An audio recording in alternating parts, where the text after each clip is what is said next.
Hello friends, ओम श्री गणेशाय नमः। जय श्री कृष्णा। आप सभी का स्वागत है आपकी अपनी यूट्यूब चैनल पर। फ्रेंड्स, आज हम आपको इस वीडियो में बताने जा रहे हैं कार्तिक मास में सुनी जाने वाली पंचवीकु की कहानी और पूजन विधि के बारे में।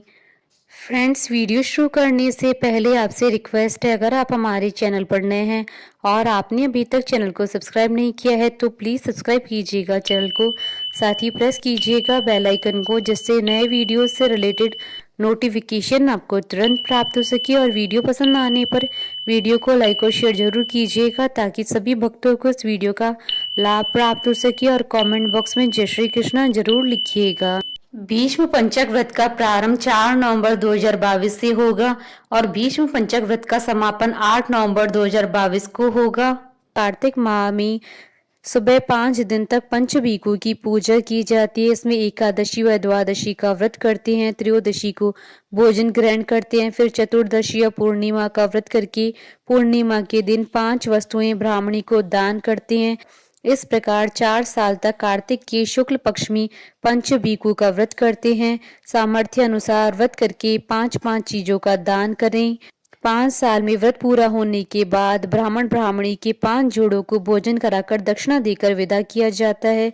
यह दान व्यक्ति की इच्छा पर निर्भर करता है, अपनी सामर्थ्य अनुसार दान किया जा सकता है। फ्रेंड्स, अब आइए प्रारंभ करें पंचवीकु की कहानी। किसी गांव में एक साहूकार था, उसका एक बेटा और बहू भी थे। बहू कार्तिक माह में रोज सवेरे उठकर गंगा स्नान के लिए जाती थी। सुबह जल्दी जाते समय वह किसी भी पराये पुरुष का मुंह नहीं देखती थी। एक राजा का बेटा भी सुबह सवेरे गंगा स्नान के लिए जाता था। वह हैरान होता था कि मैं जितनी जल्दी उठता हूँ स्नान के लिए, कोई है जो मुझसे भी जल्दी उठकर नहा लेता है। कार्तिक माह के 5 दिन बचे थे कि एक दिन साहूकार की बहू तो स्नान करके वापस जा रही थी। उस समय राजा का बेटा स्नान करने के लिए आ रहा था। आवाज सुनकर वह जल्दी जल्दी जाने लगी, लेकिन जल्दबाजी में उसकी माला मोजड़ी में छूट गई। राजा के बेटे ने उसकी माला मोजड़ी से उठा ली और सोचने लगा कि जिस स्त्री की यह माला मोजड़ी इतनी सुंदर है, वह स्त्री कितनी सुंदर होगी।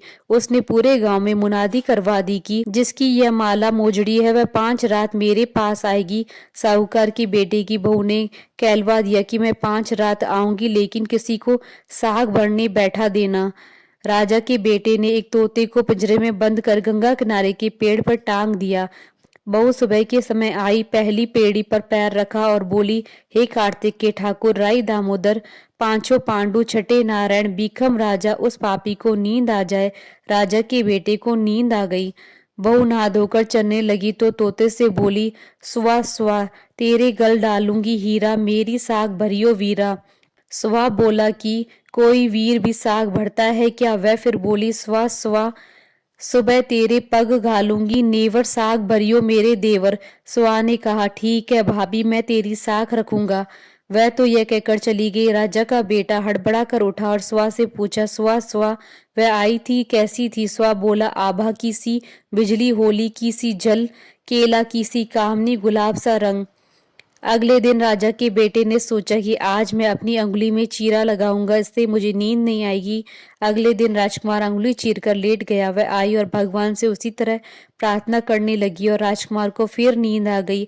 वह स्नान करके फिर से वापस चली गई। सुबह राजकुमार ने फिर तोते से पूछा कि तो उसने वही सारी बात दोहरा दी। अब राजकुमार बोला कि मैं आज रात में आंखों में मिर्ची का पाउडर डालकर बैठूंगा। रात में वह मिर्ची का पाउडर डालकर बैठ गया।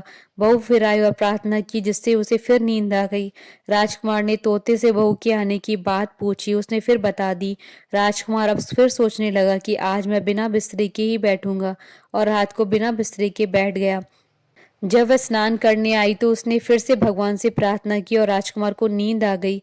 वह नहाकर जाने लगी तो आंख बंद करके चली गई। राजकुमार जब उठा तो वह जा चुकी थी। राजकुमार फिर सोच में पड़ गया और सोचने लगा कि आज मैं अंगीठी जलाकर बैठूंगा, जिससे नींद नहीं आएगी। फिर वह रात को अंगीठी रखकर बैठ गया। साहूकार की बहू आई और वह भगवान से प्रार्थना करने लगी कि आपने 4 रातें तो निकाल ली, अब यह रात और भी निकाल दो।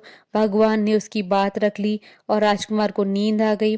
जब वह नहाकर जाने लगी तो तोते से बोली कि इस पापी को कह देना कि 5 रातें पूरी हो चुकी है, वह मेरी मोतियों की माला मेरे घर भिजवा दे। सुबह राजकुमार की आंख खुली तो उसने तोते से पूछा कि क्या वह आई थी। तोते ने कहा हाँ वह आई थी और उसने अपनी माला मंगवाई है। यह सुन राजकुमार सोचने लगा कि वह तो सच्ची थी, तभी तो भगवान ने भी उसका सत रखा। कुछ समय के बाद राजकुमार को कोढ़ हो गया। राजा ने ब्राह्मण को बुलाकर पूछा कि मेरे बेटे का शरीर क्यों जल रहा है। ब्राह्मण ने विस्तार से सारी बात राजा को बताई कि इसने क्या किया था। ब्राह्मण ने कहा कि इसने पतिव्रता स्त्री पर बुरी नजर डाली, इसलिए यह इस रोग से पीड़ित हुआ है।